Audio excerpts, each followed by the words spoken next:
Hello guys, hope you are fine. I am with another short video. It is video about measurement of national income again, but this time it is expenditure method which we are going to discuss how we are calculating our national income by this method. Take a screenshot of this page and after that we will begin. You have few seconds. Please take a screenshot. Okay, you have done it. Now look here. मैंने लिखा है measurement of national income. Measure करना ही national income ही है हमें, but this time it is by expenditure method. Expenditure method के ज़रिए से हम अपने नेशनल इनकम को कैसे कैलकुलेट करते हैं. तो एक्सपेंडिचर हम अपने खर्चों को बोलते हैं जो हम खर्च करते हैं, और खर्च हम दो किस्म के करते हैं. एक आता है हमारा खर्चा जो हम दो किस्म के करते हैं. एक आता है हमारा कंजप्शन एक्सपेंडिचर और दूसरा आता है इन्वेस्टमेंट एक्सपेंडिचर. एक आता है consumption expenditure and second one is investment expenditure. Consumption expenditure वही खर्चा है जो भी खर्चा हम करते हैं अपनी डेली यूजेस के लिए. For example food, clothing, shelter के लिए जो भी खर्चा करते हैं हम उसको बोलते हैं हम कंजप्शन एक्सपेंडिचर. और इसमें मेनली जो क्वेश्चंस आते हैं दैट इज़ कि आर्मी पे खर्चा लगा वो क्या है. इंडियन गवर्नमेंट ने जो आर्मी पे खर्चा किया, उनको सैलरीज दी, उनको डिफेंस के लिए कुछ दिया, उन पे मनी खर्चा हुआ, दैट्स उसको जनरली याद रखो, that's consumption expenditure, that is not investment expenditure. Investment expenditure मैं सिंपली बताऊँगा ये वो खर्चा है जब हम इस खर्चे को करते हैं तो इससे हमें प्रॉफिट मिलता है. जितना हम खर्चा करेंगे, फॉर एग्जाम्पल ₹100 का इन्वेस्ट हमने किया, ये एक्सपेंडिचर है. एक तो ये ₹100 बैक मिलेगा, प्लस इसके साथ कुछ परसेंट प्रॉफिट भी मिलेगा. एक तो ये 100 बैक आएगा और अपने साथ प्रॉफिट भी लेके आएगा. जो ये खर्चा है इसको बोलते हैं हम इन्वेस्टमेंट एक्सपेंडिचर. सो चाहे कंजप्शन एक्सपेंडिचर हो चाहे इन्वेस्टमेंट एक्सपेंडिचर हो, दोनों को हम कैलकुलेट करते हैं किसके लिए, नेशनल इनकम की एक्चुअल फिगर दिखाने के लिए. देखिए, so far the definition is concerned which I have written here. National income is measured in terms of expenditure. National income को हम मेजर करते हैं in terms of expenditure made by the consumers, जो कि कंज्यूमर्स खर्चा करते हैं on purchase of final goods and services producer.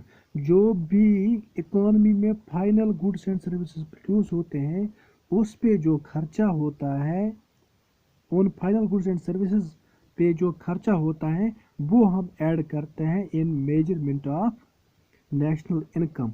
क्यों फाइनल गुड्स का ही क्यों ऐड करते हैं, इंटरमीडिएट का क्यों नहीं ऐड करते हैं, या रॉ मटेरियल का क्यों नहीं ऐड करते हैं. क्यों? क्योंकि रॉ मटेरियल को हम बनाते हैं इंटरमीडिएट गुड और इंटरमीडिएट गुड को हम बनाते हैं फाइनल गुड. यानी कि ये फर्स्ट स्टेज है, सेकंड स्टेज है और टेरिशरी या थर्ड स्टेज है. रॉ मटेरियल फॉर एग्जाम्पल आपके पास वीट है, वीट को हमने बनाया इंटरमीडिएट गुड यानी कि सेकंड स्टेज पे लाया, उसको बनाया हमने फ्लोर, आटा, ठीक है ना. आटे को फिर बनाते हैं हम ब्रेड, रोटी वगैरह कुछ भी बनाते हैं. तो वीट अगर 1000 रुपये किए तो फ्लोर में वीट का 1000 आ चुका है और कुछ ऐड हो जाएगा फिर से, फॉर एग्जांपल 100 रुपया. और ब्रेड अब 1100, ब्रेड में अब ये 1100 का आटा आ चुका है और ब्रेड बनाने के लिए कुछ और खर्चा ऐड हो जाएगा, फॉर एग्जांपल 150. तो एक तो ये 1000 ऐड हो जाएगा, दूसरा क्या ऐड हो जाएगा, दूसरा 100 ऐड हो जाएगा, तीसरा 150 ऐड हो जाएगा. यानी कि 1000 तो तीनों में कॉमन है, 1000 एक ही बार ले लेंगे.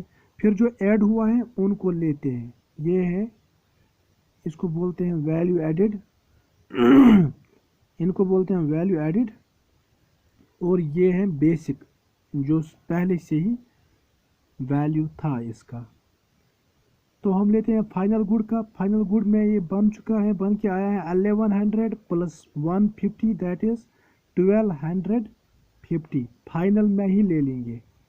तो यहाँ पे भी अगर देख लेंगे ये है 1000 प्लस 100 प्लस 150, ये भी बनता है 1250। जो वैल्यू ऐड हुआ है उन्हीं को ऐड किया हमने और पहले वाला 1000 लिया है। अब फाइनल में ब्रेड का वैल्यू देखा, फाइनल में भी ब्रेड का वैल्यू बना है 1250, इसलिए हम सिर्फ फाइनल वैल्यू ही लेते हैं। किसका? फाइनल गुड्स एंड सर्विसेज का। इन द इकोनॉमी, किसी भी इकोनॉमी में, किसी भी कंट्री में, ज्यूरिंग ए फाइनेंशियल ईयर, एक फाइनेंशियल ईयर के दौरान, एक फाइनेंशियल ईयर ये मीन्स एक साल के दौरान हमारा फाइनेंशियल ईयर बिगिन होता है from 1 April to 31 March of this next year. Then summation of final expenditure, जो भी हम फाइनल एक्सपेंडिचर करते हैं, फाइनल एक्सपेंडिचर मीन्स जो भी हम खर्चा करते हैं on final goods and services, जब उसका हम समेशन करते हैं, जब उसका हम सम करते हैं, तो फिगर जो निकल के आती है उसको बोलते हैं हम gross domestic product at market prices. उसके बाद हम gross domestic product at market prices को कन्वर्ट करते हैं किसमें? नेट नेशनल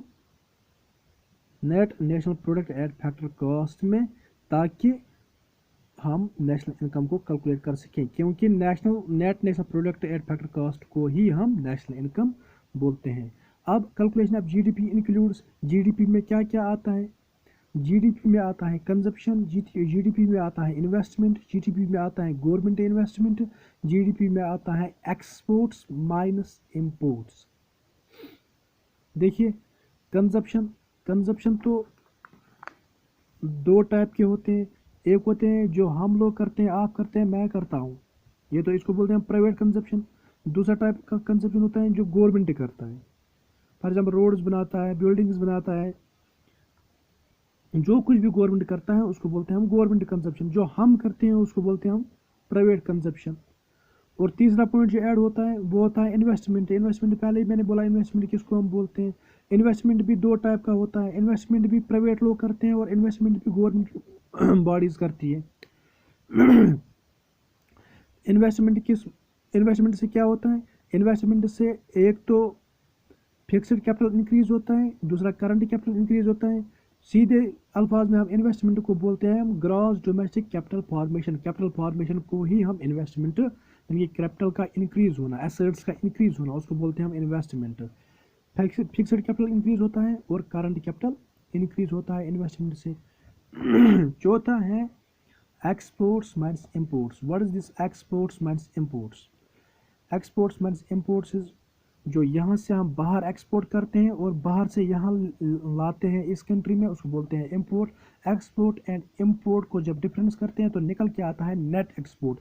इस एक्स माइनस एम को हम बोलते हैं net exports. X minus M is net exports, net exports. So